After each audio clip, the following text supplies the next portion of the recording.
Welcome watcher, मैं लक्की angel और आप देख रहे हैं स्पार्क्स पेंडेमिक 2025, एक ऐसा वायरस जो अभी आने वाला है।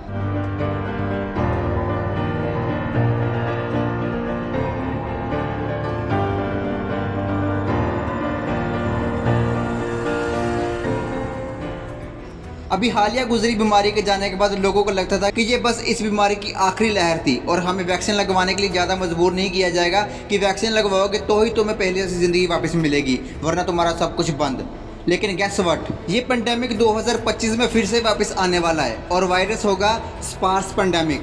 लोगों को लग रहा था कि शायद इसमें बिजली चली जाएगी, मतलब पूरे वर्ल्ड में टोटल इलेक्ट्रिकल शटडाउन होगा। मैं आपको बता दूं, टोटल इलेक्ट्रिकल शटडाउन का इससे कोई ताल्लुक नहीं है। लेकिन साल 2025 में यूरोप के बहुत से देश कोयले से बनाई जाने वाली बिजली के प्लांट्स को शटडाउन कर रहे हैं, जिससे 2025 में पूरे यूरोप में पावर शॉर्टेज हो सकती है। लेकिन इंडिया ने अपनी डेडलाइन बढ़ा के 2027 कर दी है। बाकी सारी दुनिया के लोग 2030 तक अपने कोयले वाले प्लांट को बंद कर देंगे। पूरी दुनिया में कोई टोटल शटडाउन नहीं होने वाला, बस ये कोई फेक एलियन अटैक ना कर दें। बाकी कोई इस पर अपडेट आएगी तो मैं आपको बता दूंगा। स्पार्स पेंडेमिक 2025 में आने वाला है और हम इतने यकीन के साथ कैसे कह सकते हैं कि ये 2025 में ही आएगा? उसकी वजह है इवन 201, जो कि पिछली हालिया गुजरी बीमारी साल 2019 में फिक्शनल सिनेरियो बनाया गया था, जिसे John Hopkins Bloomberg school of public health, world economic forum, bill and Melinda Gates foundation ने फंड किया था। इस इवेंट में जो जैसा जैसा लिखा गया था, जैसा जैसा कहा गया था, बिल्कुल हूबहू वैसा ही हुआ। इवेंट 201 तो 2019 में एक मॉक एक्सरसाइज के तौर पर किया गया था, लेकिन इससे पहले अक्टूबर 2017 में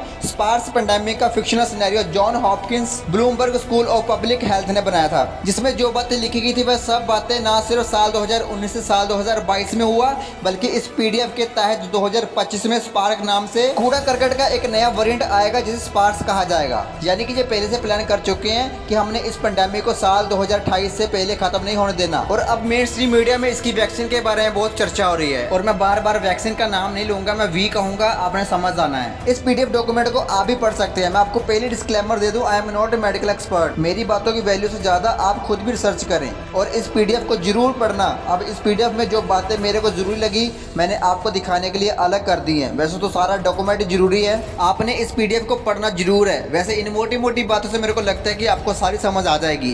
पहली चीज ये है, CDC central for disease control और WHO अपना पूरा किरदार अदा करेंगे इसमें। आप सीडीसी की फिक्शनल ट्वीट भी देख सकते हैं, जिसमें लोगों को ऐसे कहा जा रहा है कि आप अपने हाथ बार बार धोएं, पब्लिक प्लेस में जाने से थोड़ा अवॉइड करें, अगर आप बीमार फील करें तो मेडिकल हेल्प लें, खांसी आए तो वैम्पायर की तरह अपने कोने के अंदर मुंह करके खांसी करें या स्नीजिंग करें। जैसे गुजरे पेंडेमिक में ट्रैवल करने पर पाबंदी थी, उसी तरह फिर से ट्रैवल पर पाबंदी लगाई जाएगी। फिर आगे लिखा कि संडे सेल में या क्राउड में जाने के बजाय ऑनलाइन शॉपिंग करें। उसके लिए यहाँ पर कोड वर्ड साइबर मंडे का इस्तेमाल किया गया, क्योंकि मंडे को ऑनलाइन शॉपिंग पर डिस्काउंट मिलता है। कोविड के कारण ऑनलाइन शॉपिंग और होम डिलीवरी रिकॉर्ड हाई पर चली गई थी। पूरी दुनिया के 30% लोग ऑनलाइन शॉपिंग करने लगे थे, बाहर जाने के बजाय होम डिलीवरी को ही कंफर्ट समझते थे। तो जब ये 2025 में पेंडेमिक आएगा तो लोग ऑलरेडी इसके लिए ट्रेन हो चुके हैं कि कैसे हमने उस समय में रहना है। मतलब ये ऑनलाइन वाला सिस्टम 2025 पेंडेमिक में 50 से 60% भी हो सकता है। ये सारा कुछ करने का इनका मेन गोल सिर्फ पूरी दुनिया को डिजिटल करना है। और दूसरी बात, पहली बार की तरह इस बार भी लोगों को एक्सपेरिमेंटल वी लगाई जाएगी, जिसके लॉन्ग टर्म साइड इफेक्ट कोई नहीं जानता। इस बार बहुत सारी न्यूज मीडिया, अखबार के जरिए या दूसरे मीडिया सोर्सेस के जरिए इस बात पर डिबेट होगी कि अगर ये वी इस पेंडेमिक से लड़ नहीं सकती,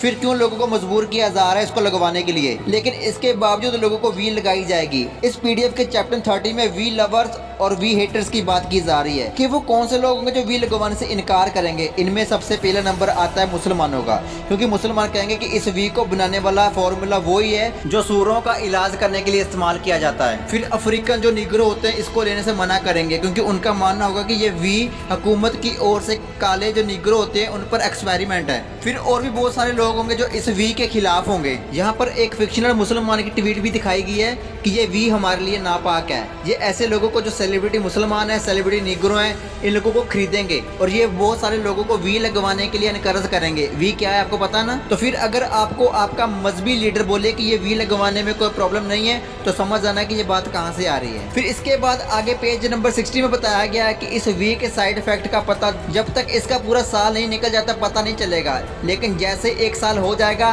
साल 2027 में वी लगवाने वाले लोगों में दिमागी सिम्टम दिखाई देंगे, कुछ लोगों को धुंधला दिखाई देने लगेगा, कुछ लोगों को सिर दर्द रहने लगेगा। जिस साइड पर वी लगवाई होगी वो साइड सुन्न होने लग जाएगी। फिर चैप्टर 18 में लिखा है कि American president CDC, FDA, NIH and SAMHSA के खिलाफ अपना बयान देगा और ये काम ऑलरेडी ट्रंप कर चुका है जब उसने WHO की फंडिंग बंद कर दी थी। अगर तो सिम्पसन कार्टर की प्रेडिक्शन के मुताबिक साल 2024 में ट्रंप फिर से वापस आ जाता है तो ये काम फिर से 2025 में होगा। इस बार ये सारी एजेंसी मिलके उस समय के प्रेसिडेंट के खिलाफ लीगल एक्शन लेगी कि एक इतने बड़े मुल्क के प्रेसिडेंट को ऐसी रिमार्क्स नहीं देने चाहिए। फिर यहाँ पर यह भी लिखा है कि ये एजेंसी से मिलके एक अच्छा प्रेसिडेंट लाने की बात भी करेंगी। आप जानते हैं कि ट्रंप को क्यों हटाया? क्योंकि ट्रंप इस बीमारी के और वी के खिलाफ था। शायद ट्रंप की स्क्रिप्ट में यही लिखा था कि उसने यही एक्टिंग करनी है तो उसने वो ही एक्टिंग की। ये सब एक ही है, बस मकसद इन सब का 2030 तक पूरी दुनिया में न्यू वर्ल्ड ऑर्डर लेके आना है। फिर आगे ये लिखा है कि प्रेसिडेंट के रिमार्क्स पर लोगों में बहस चलती रहेगी कि क्या प्रेसिडेंट को इस हालात में उन लोगों की कुर्बानी को देखना चाहिए जिन्होंने वी लेके अपने कम्युनिटी के लिए कुर्बानी दी,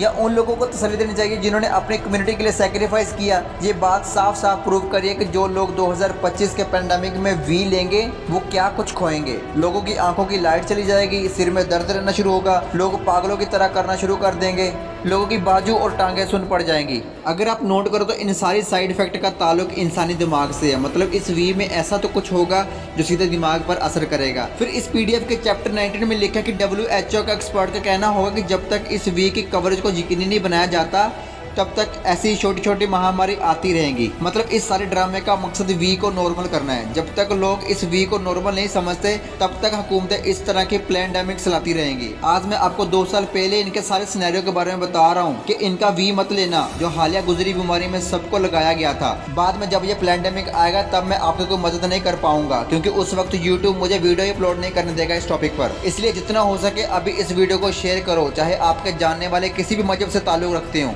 इसलिए अब ये आपकी जिम्मेदारी है कि लोगों को सेव करना। मैंने इनका प्लान आपको खुलकर बता दिया, अब आपकी बारी है कि इस वीडियो को शेयर करने की, ताकि लोगों को पता हो कि ये हुकूमतें क्या प्लान कर चुकी हैं। अब अगर आपके दिमाग में है कि अगर इन्होंने ऐसा ही करना होता तो ये पहले हमें क्यों बताते हैं और मॉक एक्सरसाइज क्यों करते हैं। इस पैंडेमिक की न्यूज ना तो इन्होंने किसी न्यूज एंकर के द्वारा हम तक पहुंचाई है और ना ही किसी फेमस सोशल मीडिया इन्फ्लुएंसर के द्वारा। इसके लिए आप गूगल करके भी देख सकते हैं। बाकी मेरे वीडियो बनाने से या किसी और की वीडियो बनाने से अगर पूरी दुनिया को पता चल जाता है तो भी इनको कोई फर्क नहीं पड़ता, क्योंकि ये लोग चाहते हैं कि सारा कुछ लोगों को पहले बता दें और फिर ऐसा ही करें, क्योंकि ये शैतान के पुजारी कारमा पर यकीन करते हैं। ये कहते हैं कि अगर मैं किसी को बताऊंगा कि मैं तेरे साथ धोखा करने वाला हूं और वो शख्स जानते हुए भी हमारे साथ राब्ता रखता है या कि जो चीज़ हम बेचते हैं वो खरीदता है तो मैंने उसके साथ कोई धोखा नहीं किया, वो खुद धोखा खाना चाहता था। मिसाल के तौर पर अगर ये लोग सेब में जहर डालकर बोर्ड लगाकर उस पर लिख दें कि एप्पल फॉर सेल, तो अगर वो इंसान सेब खा के मर जाता है तो उसकी मौत का इल्जाम इन पर आएगा, क्योंकि इन्होंने उसे नहीं बताया कि सेब के अंदर जहर है। लेकिन अगर ये बोर्ड पर साफ साफ लिख देते हैं कि पॉइजन्ड एप्पल फॉर सेल, तो अगर वो इंसान ये एप्पल खाकर मर जाता है तो उसका इल्जाम इन पर नहीं आएगा, क्योंकि उस इंसान ने पढ़ लिया था कि ये जहर वाले सेब थे तो वो जानकर खाकर मरना चाह रहे थे। इसलिए अगर किसी ने हालिया गुजरी बीमारी से कुछ नहीं सीखा और इस बार फिर से इनकी वी में डाली हुई जहर खा लेता है तो फिर वो इंसान अपनी मौत का खुद जिम्मेदार है। यही वजह है कि उन लोगों को जो वी लेके हालिया गुजरी बीमारी में मरे उनको अपनी कम्युनिटी में सेक्रीफाइस करने वाला कहा गया है। बाकी समझदार के लिए इशारा काफी है। बाकी मेक श्योर करें और अपने लोगों को ये वीडियो जरूर शेयर करें ताकि वो इनके फ्यूचर प्लान को समझ सके कैसे इन्होंने डीपॉपुलेशन करनी है। बाकी मिलते हैं अगली वीडियो में, तब तक आप अपना और अपने लोगों का बहुत सारा ख्याल रखें। खुदा हाफिज। और हाँ, आपके घर में जो स्टोव है उसको बैन करने की बात की जा रही है, अगर वो वीडियो आपने नहीं देखी है तो जरूर देखना।